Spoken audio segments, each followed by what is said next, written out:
The program panel is the panel that shows us whatever we're showing in the timeline. It is this panel here on the top right-hand side that is showing us the changes of frames when I scrub the timeline. I'm going to go ahead and delete the audio and just scrub it, and there you go.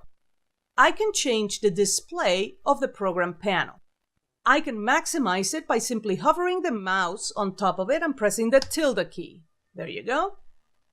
I can also change its display from fit to 10%, 25%, 50, you get the idea, 200 if I need it larger. Fit is the default. I can also change the playback resolution to full.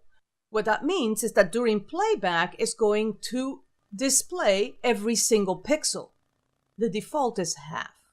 We can also change other displays. For example, you can see this familiar looking icon right here.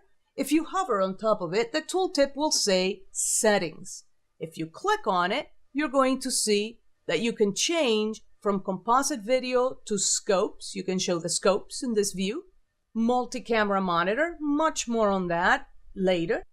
And you can change the playback resolution and the pause resolution here as well. The default pause resolution is full. What that means is that when you pause the playback, it's going to display every single pixel for you.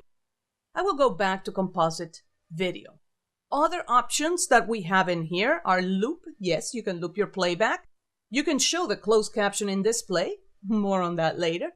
You can show the audio time units, markers, and you can show drop frame indicator. This one is important and it's one that I leave on the whole time. When you show the drop frame indicator, this light here comes up and it'll tell you if you're dropping any frames during playback. So I will play some and let's see if it's dropping anything. It's hesitating a little bit, but it's not really dropping any frames. Going back to the settings, you can also show or not show the time ruler numbers. By default, they're not showing. Let's show them.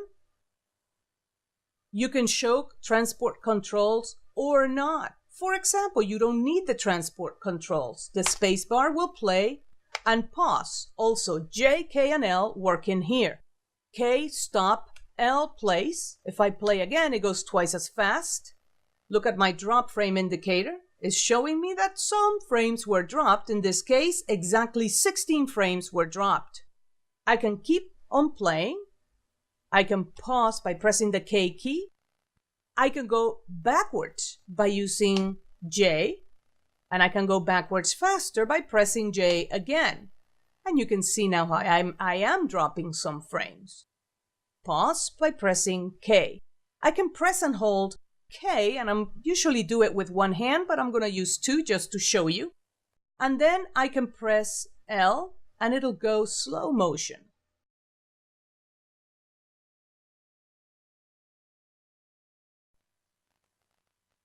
Not too bad. I can also just go frame by frame. The same backwards if I press and hold K, and then toggle the J key. Or press and hold, and then it goes backwards like yay.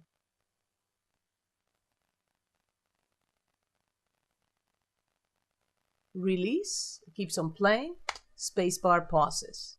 Not too bad. However, I will show the transport controls. Other things that I have in here are I can show the safe margins and even the transparency grid. If this clip were smaller, and I will make it smaller,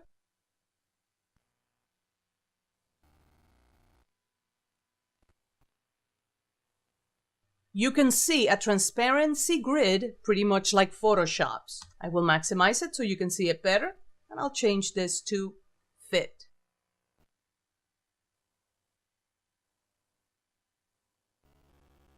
Now I'm going to make this clip large again, and there you go. And of course, other things are grayed out. Mostly, display first field. This is progressive video, so there are no fields. And of course, multi-camera. This is not a multi-camera edit, so it's also grayed out. I can change the overlays in here, but more on this a little bit later. There's an icon here at the bottom right-hand side of the panel. It looks like a plus sign. If I click here, it's the button editor that appears. I can now add or delete buttons from the transport control. Some of the buttons that I like are loop. I like it down here. I also like record. This is for multi-camera settings. I also like the save margins display because it helps me position things. Once I'm happy with how my buttons look, I can click OK. If I minimize the panel, there you go, my buttons remain. Not bad. As we go through the different sections of this series, we are going to use some of the options that I skipped now. This is just an overview so that you see that there are more available options in the different panels. Next, we're going to discuss the Effect Controls panel.